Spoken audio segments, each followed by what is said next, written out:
Hello and welcome to another edition of the In Context podcast. Today I have another friend of mine. This is Kevin Greer. How are you doing, Kevin? Doing well, Ian. How are you doing, sir? Yeah, I'm doing good. Great to see you again. You as Uh, well. Me and Kevin first met in person when he visited Middlesbrough. It was just over, not even a year ago, was it? Yeah, it's past September. Yeah. Yeah, cool. And as you can tell by Kevin's accent, he's not from Middlesbrough or even England. So, Kevin, share a little bit about yourself. Where do you live? And give a little bit of background about what you do, brother. Yeah, absolutely.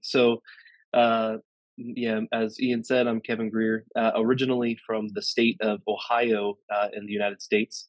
And then in my adult years, I moved to a state, Kentucky, to go to college, the university. And when I finished there, I moved to Chicago, Illinois for a job placement. Um, but then I now live in Baltimore, Maryland, with my now wife and two kids. We have a 3 and a 1 year old, and they keep us very busy and tired. And I moved to Baltimore because my now wife we were dating long distance. She is a gospel worker for One Hope, which is a church planting network here in Baltimore, Maryland. So I moved to be closer to her, and it's been about almost 5 years ago now. So, so we've interviewed Joel Cruz, who's the pastor of the Garden Church that you go to, and we've also interviewed Stephanie, your wife, who, like you Yeah. say, is working for One Hope. And I just thought it'd be good to interview you as well, Kevin, because often we speak to church planters or pastors and the wives of these church planters and pastors asking what it's like to move uh, to an area that is a different context to possibly what they're used to. And it's the first time I've actually interviewed a husband who's moved to an area to support a wife who's in gospel ministry. So, first of all, could you tell me what that was like moving to Maryland? Was that something that you were used to, or was it a brand new context for you to explore? Yeah. No, yeah. So I had never visited Maryland before dating my wife, but I had been in the context similar to what Baltimore has to offer when I was living in Chicago and also in the cities called Louisville, Kentucky. Both of those are bigger cities. Chicago is the second largest city by population in the United States, outside of LA, but I don't really count Los Angeles just because it takes up too much space. They claim too many people. Um, so with that, you have your inner city ministries, and by God's grace and His call, I had felt a draw to serve those communities since about 2014, 2015. I joined a church that was involved in that type of work and living in Kentucky.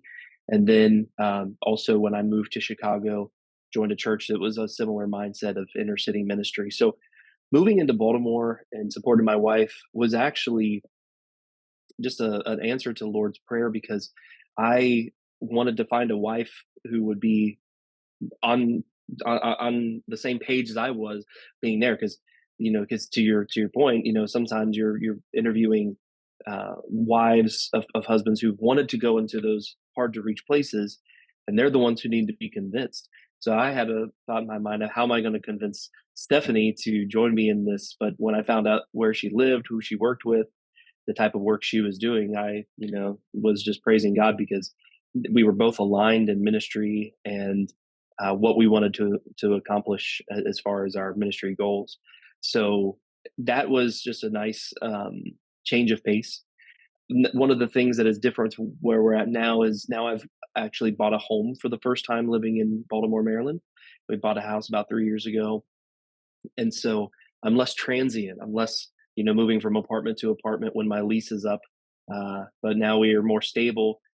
We have met our neighbors, go on walks, talk to people who are in the neighborhood and have been from there, and that's been a change. That's been really good comparatively from where I'm at now versus where I was in, say, Chicago or Louisville, Kentucky.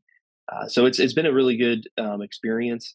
I've been very grateful that Stephanie was just already had this mindset, as I said. And then, as you already hinted at, our pastor Joel, his desire to reach that same demographic, it's just been really a big blessing to kind of come in and join their scheme that they have found themselves in. Cool, cool. So what does your day-to-day life look like then? Because you don't work in your local community, is that right? Right, that's true. When I'm worked in the training and development field, so I've worked that now. I want to say the better part of 10 years almost, doing just the corporate environment. Where there's the desks and the cubicles and the people, having too many conference meetings and things like that. I've done that now for almost the better part of 10 years, and I would say that the that has allowed me to then be able to afford to do the other stuff outside of work. So I live about 30 minutes away from where I work by car. I take 5 days a week usually at the office, but that's not too bad. I get to listen to your podcast and other podcasts while I'm on the commute. um, but then my uh, ministry opportunities, I find myself trying to be more involved in some of that in the evenings or the weekends. And day to day, we'll have various members of our church over at our house in the evening times. I will in the weekends when we have the time available for both of us. That's when we'll see ourselves trying to be more out in the community, even going to local parks or, like I said, going on walks around the neighborhood.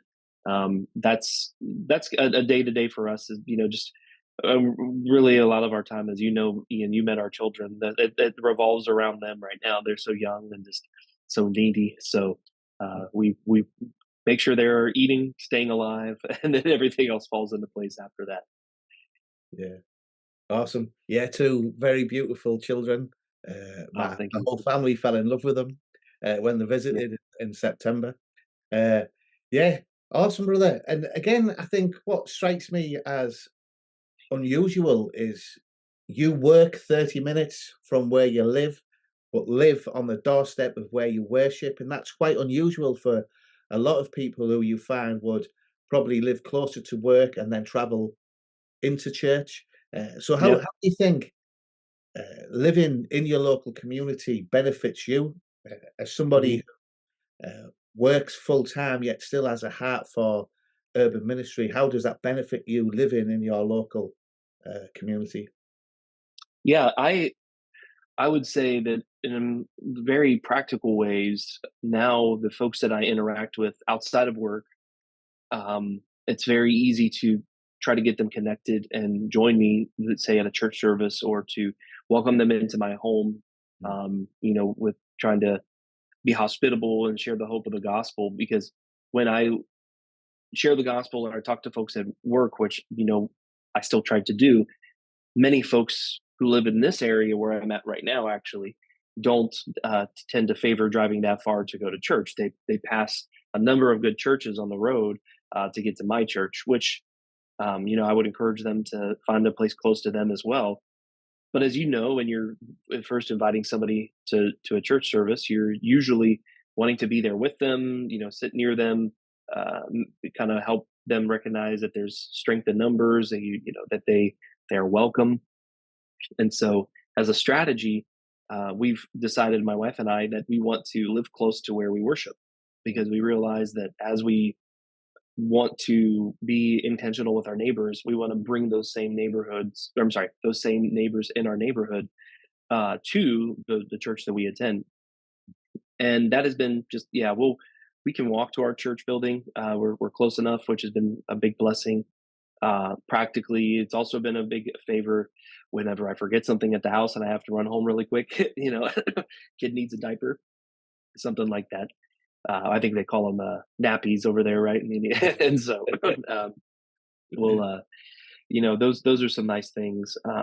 I have the pleasure of serving as a deacon at our church, and so being that close has helped with certain building projects, or the plumbing is backing up, or the lights light bulbs need changing. I'm that close. I can be there in 3 minutes and help to do whatever needs to be done. Whereas, if I was living where I work and drove to worship, it would fall a little outside of that scope, and I just never wanted to do that. I want to be around the people who who will just happen to walk by the church building at any given day. Yeah. So how did your neighbours take to uh, you moving into their area when I presume you told them when they asked you why have you moved here, you said because we we worship here. What was the response from your neighbours when they find out your motivation to move into an area which would I be right in saying many people are trying to move out of? Yeah, we have a part of the city of Baltimore where we're in. I learned a statistic just the other day. There's something around 13,000 abandoned houses in the city of Baltimore. Um, and that's, crime is high, drug use is high, just a lot of hopelessness. We find ourselves in an area where a lot of folks have been forgotten about.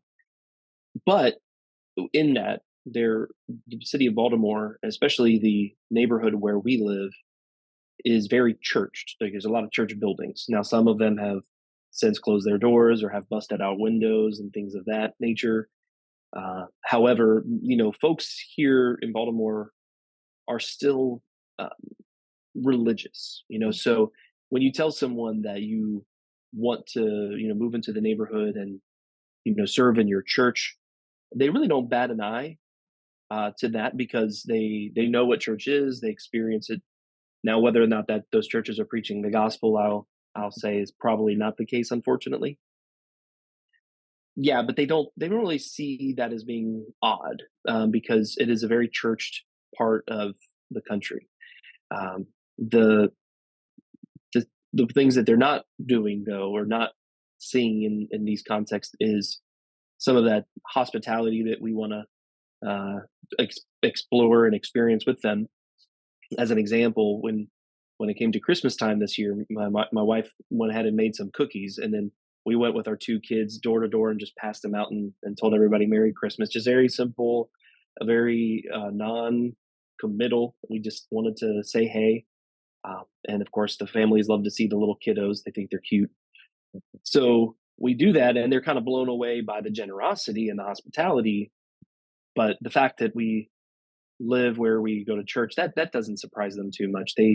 They're used to that, I suppose. But folks actually opening their doors and trying to interact with their neighbors, they're not used to that.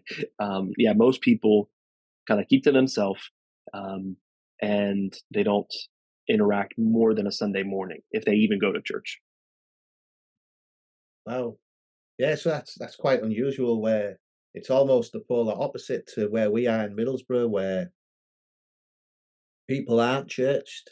Many people haven't been to church the whole life, or if they have done, it will be for a funeral or a christening or possibly even a wedding. Uh, but they're probably more used to community and hospitality for those who so hospitality and knowing each other's business and saying hello in the street is unusual. What actually going to church would be. Yeah. Well, that's, and just to clarify my previous statement, I should have articulated. I meant that they aren't getting to know their church members, throughout the week. Yeah, Yeah, we have in the front of our houses, almost all of Baltimore is what they call townhouses or row homes. So you've got houses connected with these steps, or we call them stoops. So you got the stoops going up to your front door, and all around you'll see people just sitting on their stoop, talking to their neighbors, as you say, kind of uh, gossiping or shooting the breeze, as we would say over here. And yeah, so those things for sure do happen. However, that's just not done among church members. So our neighbors across the street who are sitting on their stoops, they aren't ever getting visited by the people they may attend church with.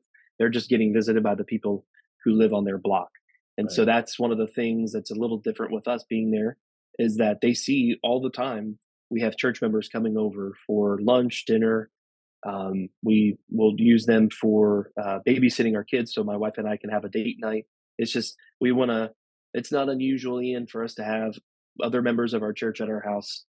I would say 3 to 4 days out of the week for different various things, and so that does kind of speak a little bit different to the community because they see they're talking about the weather, they're talking about the latest news updates and things of that nature on their stoop, but then they see people coming in and out of our house who are not from here or are kind of also members of the church but don't really they're not native Baltimoreans, and then, so they're like, what's going on over there, and they get a little bit more intrigued, and it's opened up some opportunities for some good conversation.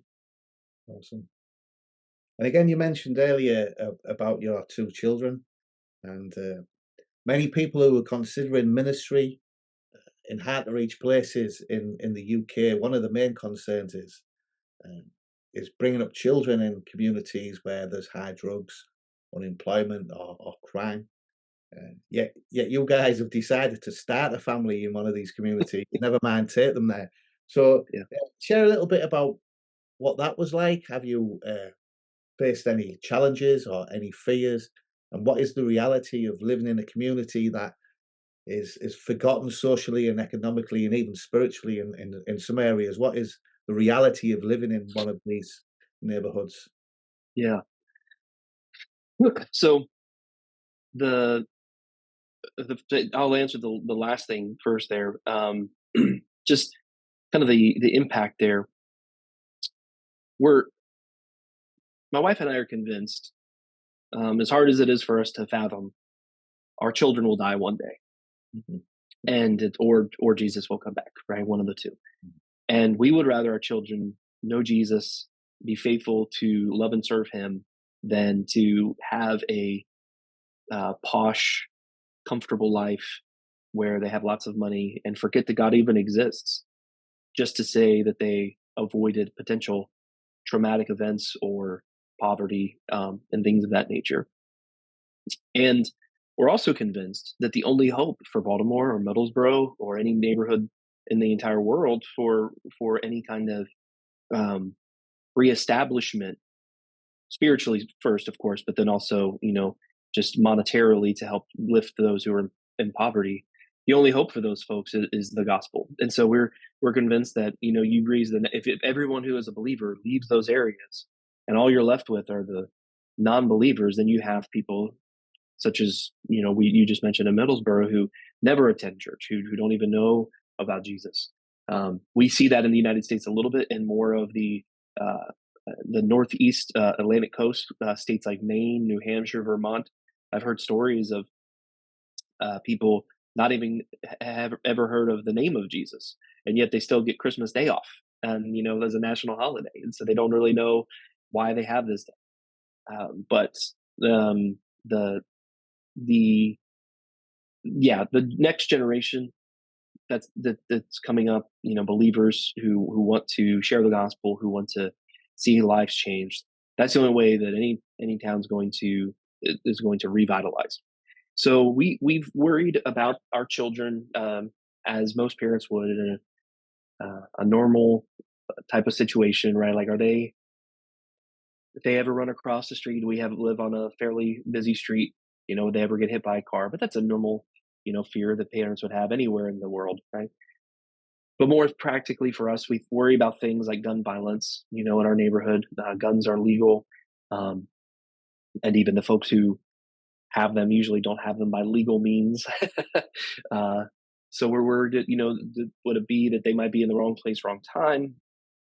Is there a chance that they would go to school? And I'm sure you all hear over there about the inordinate number of school shootings that we have here in the United States. That's a fear that we have of do we put our kids in school when they become of age to do that? Um, but ultimately, and I'm very grateful for my wife on this too, just helping to maintain a healthy mindset that whether it's a gunshot or if it's cancer, if it's a car accident, or if it's when they hit 90 years old, our children will die one day, and the Lord loves them more than we do. and He knows what He's doing with it. So we want to be faithful to be where He wants us to be, to spread the gospel to the people He's put in our direct environment and in our direct influence. And we want to trust that our children will see us, realize that that's important, and then whether they grow up to stay in those neighborhoods or go into a different area, maybe a hard to reach place, maybe become international missionaries, we don't know. But we're going to pray that wherever God has them, He will protect them, that they will know that Jesus is worth sacrificing everything, including um, certain opportunities or certain luxuries that we could have if we were to move somewhere else. Um, and so, yeah, it's you didn't ask this question, but just thinking back through some of the memories, my parents asking that question. I was raised in a mostly suburban, posh neighborhood where I had all the amenities, no real crime. It was made front page news when someone was shoplifted at a grocery store. That's how irregular it was. Mhm. But now we're living in an area where I believe Baltimore is on the top 10, in per capita for murder rate in the United States. And but again, our mission is to reach the people who need it, and you're only going to see that murder rate go down if people put the guns down. And really, the only motivation that is a lasting motivation to put the gun down is to follow Jesus. So we're hoping that that bears fruit in our lifetime. But if not, we hope that God will use that to bear fruit in future generations as well. Awesome. Yes, and that was a question that I was gonna ask about parents. Yeah, Uh, yeah, because yeah, I'm from the community that we're ministering to, but, I think when we first talked about doing it, uh, Rachel's mum and dad were a bit shocked as like, "Why do you want to move to an area that you spent so long trying to leave?" And, I yeah, don't think would have been that bothered if it was just me and Rachel, but with the girls, then we're thinking about the future sure. of the grandchildren. Uh, so again, yeah, that is something that not only do we have to consider ourselves, but it's a challenge for our parents as well, I think. So, uh, Yeah, I've 3 told my years in now? parents number of. Oh, I'm sorry, I didn't mean to But cut you off. I was just going to say my parents. I've told them several times, and they finally started to understand. I'm not involved in gangs. I'm not involved in drugs. I'm not involved in prostitution. Therefore, I'm not really a target for most folks. When it comes to these types of activities, and uh, and generally speaking, most people that I've interacted with still have some level of respect for the minister. Now, Mm, I'm not a preacher every Sunday morning. I'm a deacon who just serves on our church's music team. I don't have a official title like that. Where Norm doesn't.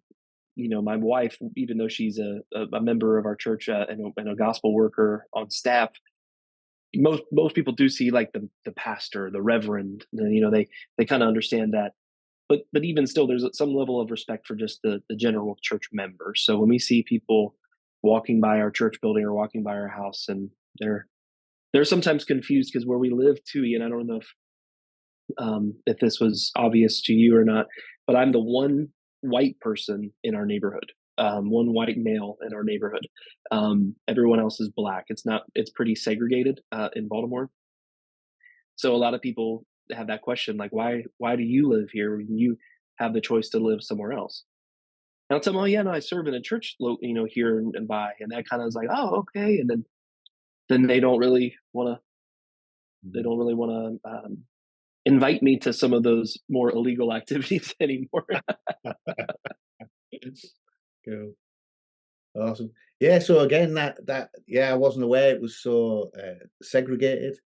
So again, not only are you, unfamiliar with the context geographically, but ethnically, you would stand out uh, quite often.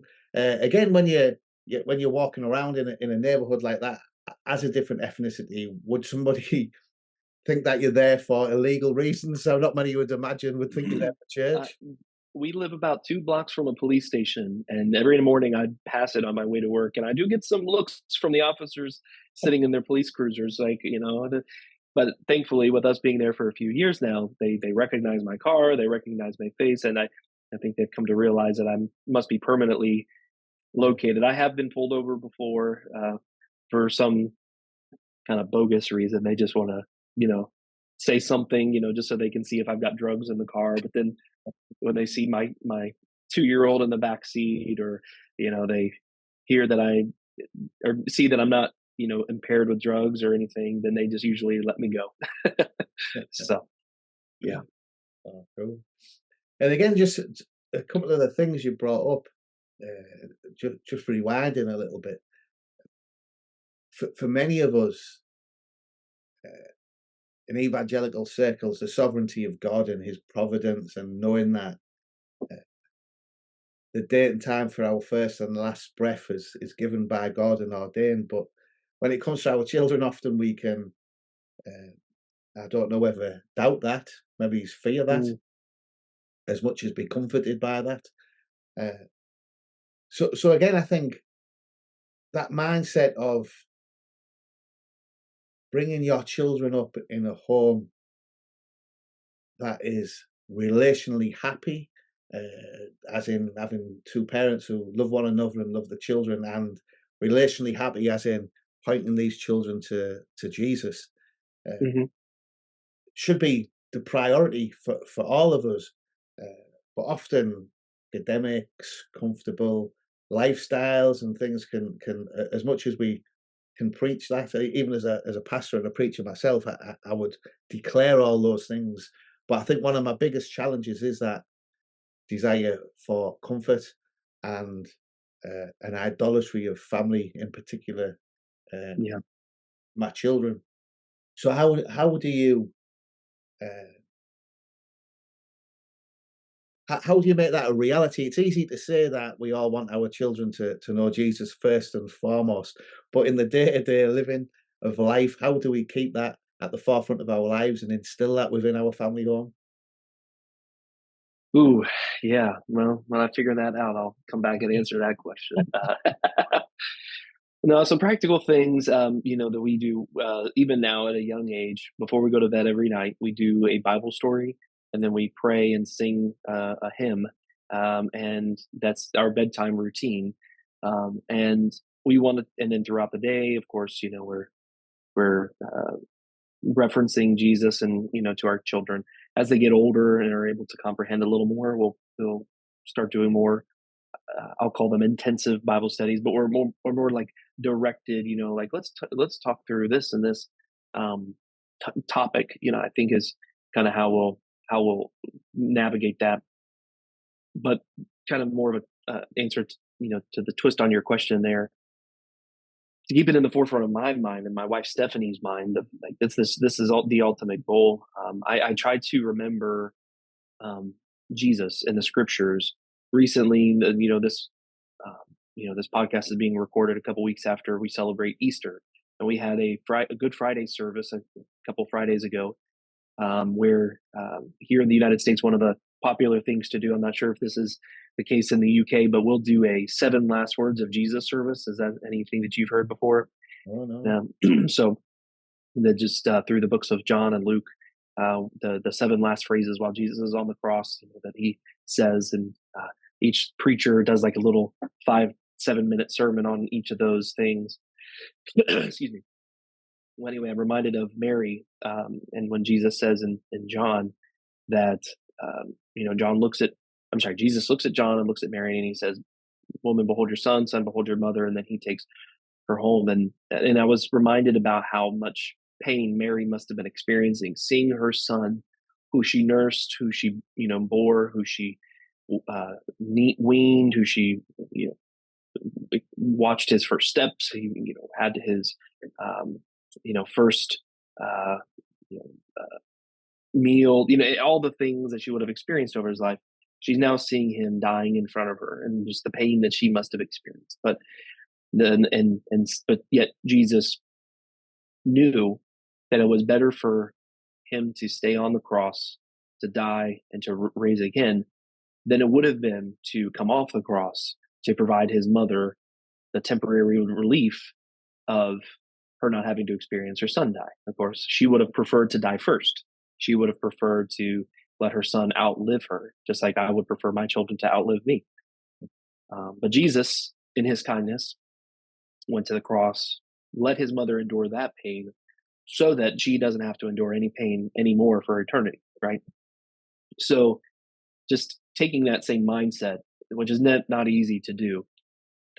My son and daughter, the pain that they may experience here, that I have to witness them go through, whether that is something as simple as, a scraped knee when they're running down the sidewalk, to bullying at school, to maybe something very traumatic like a gun being brought to school, or heaven forbid any type of um, molestation that we unfortunately hear too much happens for children in cities and things like this.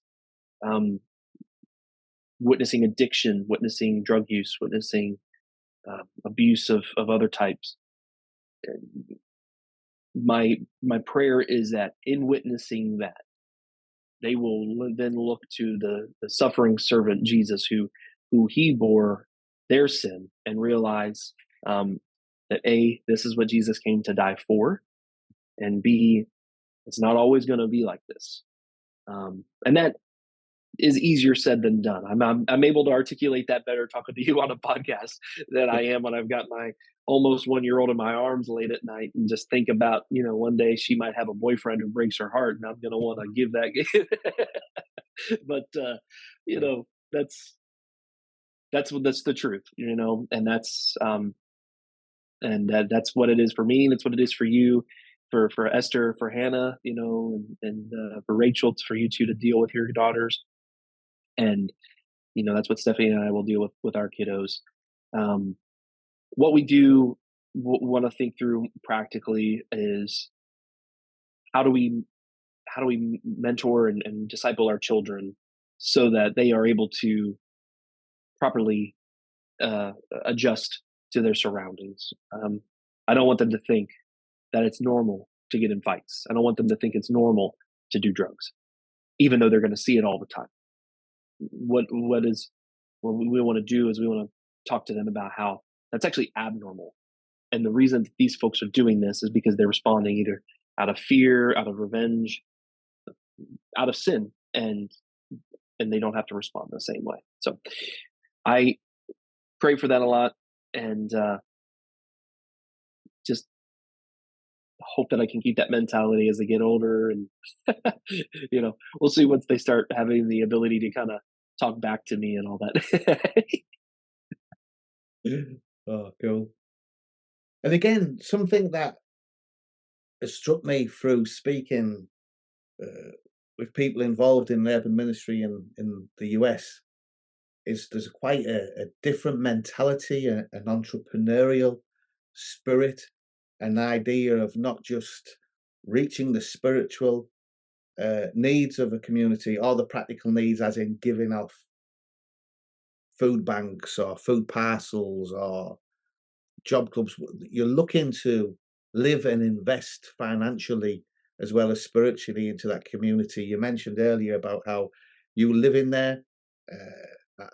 Somebody who's working has bought a home there will invest in the local shops and the local community. And the more Christians who move there, not only will we see a spiritual change, but and also a social economic change.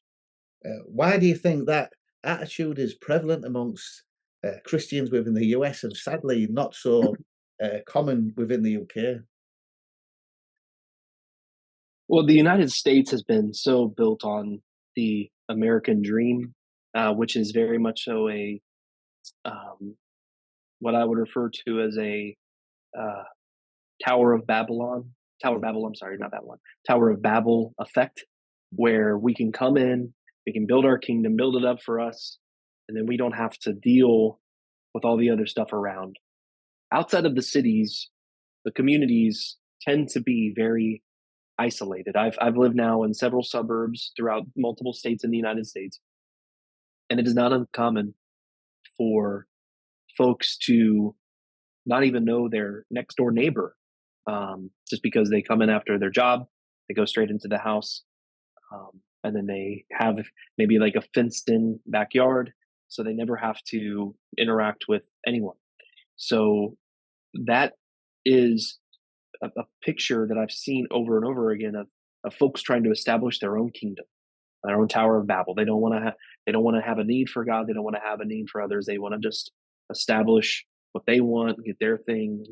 And unfortunately, that's been a philosophy that's been permeating the United States for a long time, which has led to the mistreatment and marginalization of other groups who don't have that same ability. And where we live at in the West Baltimore, the average household income is somewhere around $17,000 per year. And I don't remember the ratio on pounds what that would be, but the um, that's they're at the poverty line, or below the poverty line. And studies show that poverty is a more. Recently saw a study. Actually, our pastor Joel mentioned this in a sermon, that the impact of poverty on a young person is more pervasive and effectual than if their mother had done cocaine while they were in the womb. That the lasting effects of poverty is truly a critical matter. Uh, you're talking about access to good food and good education, access to a life free of certain hardships, even basic hygienic products and necessities and things that you or I may feel is very common. Uh, where we'll see folks who just don't have access to that, um, and so because of that, I think the the folks who have the means and have the income to build that entrepreneurial mindset that you were saying have then left the cities, and then the folks in the United States cities that have been left behind, maybe because they don't have the money and such. They are being raised up in different ways through media. Music is very pervasive on, especially the types of music that we hear around our neighborhood, of glorifying the drug use, glorifying the violence, glorifying the, um, the new money, the quick money, and trying to posture that as a lifestyle it wants to pursue.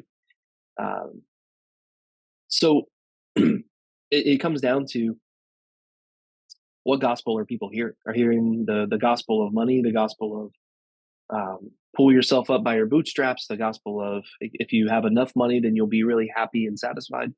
Or are they hearing the gospel of Jesus Christ that would say that whoever is going to be first among you must be the last? Whoever would seek to um, keep his life must lose it. And I think that's where we want to come in. We want to try to attack the heart of that mindset. That, hey, okay, this rapper over here was saying that in order to be happy, you have to have two you know Lamborghini cars. Um, but is it possible that you could have two Lamborghini cars and still be lonely and still be without any real relationships and community? Is it possible that you could have all the possessions in the world and yet still feel empty inside? And that's what we see a lot of times. It's just that unfortunately, once people have achieved a certain level of economic status, they oftentimes become hardened because they no longer feel like they need God. Why would I need a savior when I can go buy anything anytime that I would want? That's a good reminder for me too. Just, I'm thankful to have a well-paying job that takes care of the kids and my wife and allows us to afford a house and other amenities that we need. But how would I feel if God were to take them all away? If I got a call from my wife while we were after this interview saying the house burned down, would I trust God, or would I feel that He had done me something wrong? But I want to echo what Job said, right? That the Lord gives, the Lord takes away. But blessed be the name of the Lord. Yeah. And again, moving into these communities and uh, using your economic, uh, if you use the gifts that you've been given by God financially in your community, that again, that opens up. Not only does it benefit the community financially and economically, but gives you opportunities to build relationships with the local business people and Mhm. community and shop assistants as well. So you've been there 3 years. Somebody who is not originally from that community. What has immersing yourself in your local community done? Is there any good, fruitful stories you can share of relationships that you've built through doing that? Yeah, well, we've been blessed to have some of these relationships pop up with our neighbors. We have a next door neighbor, a single mother with several children, and we are still trying to break into that relationship a little more. Where we've invited her over for a meal several times, and she's agreed to come several times, and then we make the food, and then she is not able to come. But randomly, with no prompting or no excuse, we'll get a knock on the door every now and again, and she's bought little toys for our kids, and just she'll come in and so she likes us, she cares about our kids, but there's still some hesitancy there to go deeper, but we continue to pray for her. We love seeing her when we happen to be out on the sidewalk at the same time. And there's some similar stories. Gentleman across the street, he's what we refer to as the mayor because he's always looking out for the block, and like he's given me a call before on my phone whenever a parcel has come and someone delivered it and left it out of the door. He'll come and grab it. He'll call me. He said, "I brought it in my house. I didn't want anybody to steal it." So, we've established some good connections there. As far as businesses go, there's unfortunately we're in a situation where the majority of the businesses around us are liquor stores or Yeah. corner bodegas and things like that, to where we don't frequent very often because they don't really have a ton of things for us. And we do have a local hardware store that I've gotten on a first name basis with a couple of the employees there, and shared the truth of the gospel with, which has been encouraging. But yeah, it's just it is a long it's a long endeavor. I think I would encourage anybody who's still listening to me talk, who has an interest in maybe going somewhere, is that you have to give it time. If you're not a local, if you're not someone who they would already know and respect, and if you're not coming in as a developer of some sort to where they automatically will, the people will flock to you. It's going to take time to grow those roots for folks to feel comfortable, to see any of that fruit bear.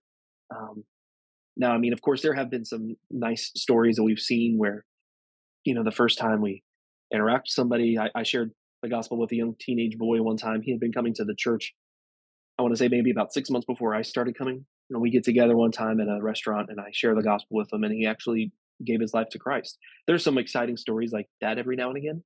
But for the most part, I've been praying for another teenage boy who I call my nephew since I've been living here, and he's still not like giving his life to Christ. I've been praying for our neighbors who I still haven't met because they don't want to come out of their house. Uh, so there's a lot of that. You know, folks my age and younger who go into the mission field or move to ministry oftentimes can mistake their faithfulness in heeding God's call to mean that there will be immediate results on the other side, and it just doesn't work that way. Our pastor Joel has now just celebrated 15 years of being pastor of our church, which we're very grateful for. But it was just 1 year ago that we got a building. Up until then, we were borrowing buildings from other places, renting locations. It was probably 6 or so years into his ministry before they had their first baptism. Most of the members came had already been baptized, moving their church membership. And so, it just takes time sometimes. Can the Lord do a quick revival? Absolutely. And we pray for that. But, you know, I love the message of Jesus with his disciples. He spent 3 years investing in just 12 men, that's all he really invested in. And then after those 3 years, those 12 men went and turned the world upside down. That's what the book of Acts would tell us. So, yeah, try and I even saw this, kind of interacting with you and with Rachel and other folks from Medhurst while we were there. Which, by the way, for any viewers, Baltimore and Middlesboro, I felt so at home when we drove. What did you refer to it as the other side of the tracks, past the town square? Um, they were so similar, and both in, I love the community aspect. We got to, when you opened your home for us and other folks, we had that grill out in the backyard. But then also taking a tour around the city. It was just so, I legitimately told myself, and I told my wife when I got back, I was like, this feels like the part of the UK that I've been wanting to see. y'all, y'all can have Kingston and all that, Paddington and all that kind of stuff. I'm gonna hang out here and get to know these people, and yeah. But all that to say, and but this, the Medhurst has been around, and it's just taking time to see communities truly trust and believe um, the people who God has sent to deliver that message. Yeah, cool. Yeah, so again, just it was wonderful to have you all over in late summer last year, and yeah, it was great. We took you into central Middlesbrough, and as if by magic, about 20 police vans turned up, and Yeah. the streets without causing trouble. But again, like you say, just share a few of the similarities and the differences, because when you people in the UK see movies, America looks like a different world. Uh, how different was the UK to where you are in the US when you visited? Yeah.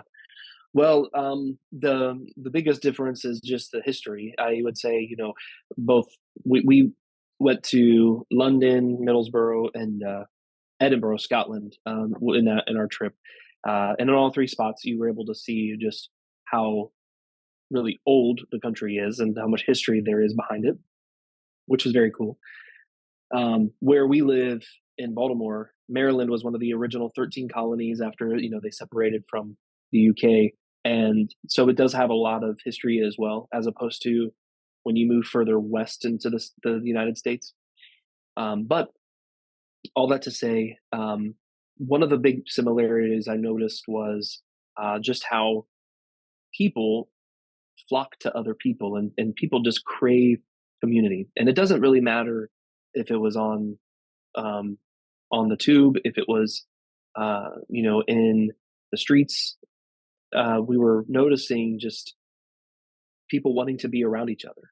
Now, you had told us that it was an uncharacteristically warm season that we were there. Normally, it's a lot colder and more damp. So it could have also been that the weather helped encourage people to come out of their houses a little bit. But even still, people seeking that opportunity, I think you could just tell people crave community.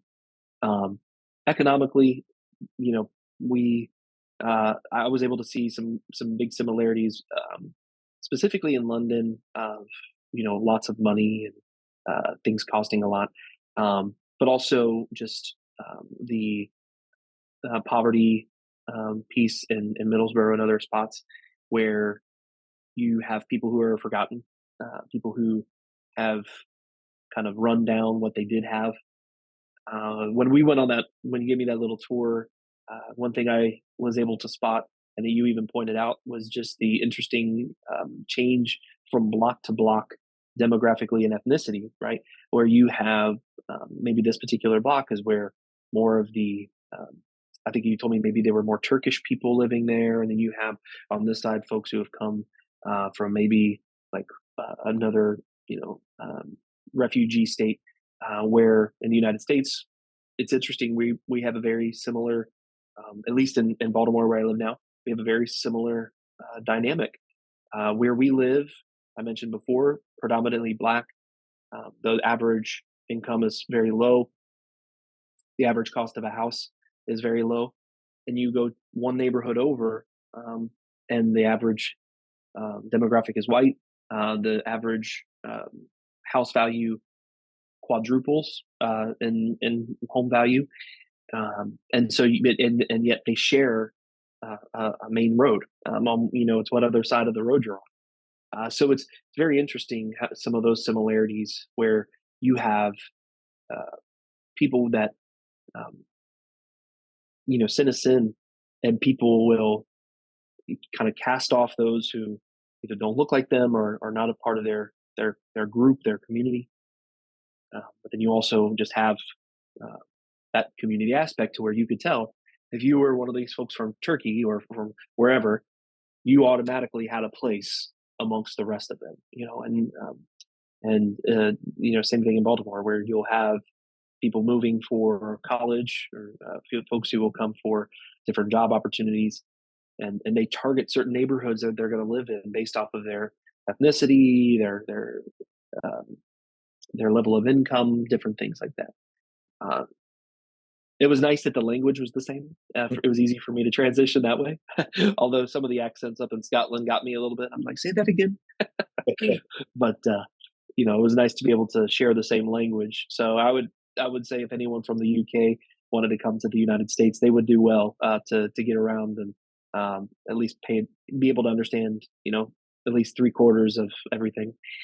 Um, yeah, but it was really encouraging just to see the country, the beauty, um, and I'm sure that beauty exists here in the United States. But you kind of get used to your Yeah. own surroundings. Yeah, So it's just nice to see that fresh eyes, and um, and also to know that people are people everywhere. Nobody's really that special. Cool. Oh, brother, I really appreciate your time. I know you're about to start work soon, aren't you? It's only coming up to 8 a.m. where you are. Yes, yes, we're getting ready to go into the workday. Yeah. Yeah, yeah. Oh, awesome. I really appreciate your time, brother. And I hope that we'll be speaking in person soon. Hopefully, you'll be able to visit the UK again soon. I'm sure Yes. Rachel's desperate to get out to Baltimore as well to spend some time with you guys. But Yes. Yes. yeah, I really appreciate your time, Kevin. Thanks for That was joining me. my pleasure. Yeah, absolutely. We hope to see you all as well. We want to come back, absolutely. And if you ever need a place to stay in the States, you know where to go. Awesome. Brilliant. Thanks for joining me on the In Context podcast.